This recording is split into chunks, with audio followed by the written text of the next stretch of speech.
శివరాత్రి అంటే ఎందుకు తెలుసుకోవాలంటే ఇంటర్నెట్ లా పంచాంగాలల్లా అనేక గ్రంథాలల్లా అనాదిగా దానికి సంబంధించిన వివరణ ఉంటుంది. కాకపోతే మన పూర్వీకులు మహర్షులు దాంట్లో ఉన్న అద్భుతమైన సైన్స్ మానవ జాతికి ఎలా ఉపయోగపడాలో దాన్ని సూచించడానికి ఒక నియమం పెట్టారు. ఈ మాస శివరాత్రి రోజే శివపార్వతులకు వివాహం జరిగింది. అయితే ఇక్కడ ఏంటంటే ఈ యొక్క సంవత్సరంలో 12 రోజులు 12 సార్లు ఈ మాస శివరాత్రి వస్తుంది. అంటే అమావాస్యకు ఒక రోజు ముందు ఈ మాస శివరాత్రి వస్తుంది. ఈ సూర్యునికి చంద్రుడికి మధ్య ఉన్న దూరాన్ని బట్టి ఈ తిథులు ఏర్పడతాయి.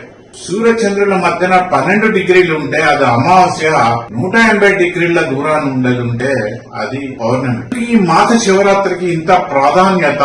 ఈ మాస శివరాత్రికి ఎందుకు వెళ్తాం అంటే సాధారణంగా ఈ అమావాస్య తర్వాత చంద్రుడు ఎట్లా పెరుగుతూ పోతుండో అట్లట్లా పౌర్ణమి రోజు కూడా మనుషులు అనేక విధమైన ఆలోచనలతోని రకరకాల ఆందోళన టెన్షన్లతోని మనసు స్థిమితంగా ఉండదు. అందుగురించి పౌర్ణమి రోజు నదీ జలాలు కావచ్చు, సముద్రంలో జలాలు కావచ్చు, అనేక పెద్ద పెద్ద తరంగాలు వస్తుంటాయి. అలాగే మనిషి యొక్క మనసు కూడా ఈ పౌర్ణమి ముందర మంచి రకరకాల ఆలోచనతోనే టెన్షన్ తోనే తమ ఉన్న బాధ్యతలతోని సరి అయిన దృష్టి కేంద్రీకరించలేదు. ఆ టైంలో పూజ ఆ శివునికి అభిషేకం జరిగినప్పుడు కూడా ఆ గుడిలో ఎక్కడ ఉంటే కూడా మీ సమస్యలకు కారణం అంటే పరిష్కారం మీ మైండ్ మీకు తోస్తుంది. ఏదో విధంగా ఒక మార్గం మీకు దొరుకుతుంది. మాస శివరాత్రి యొక్క అసలు అర్థం అది.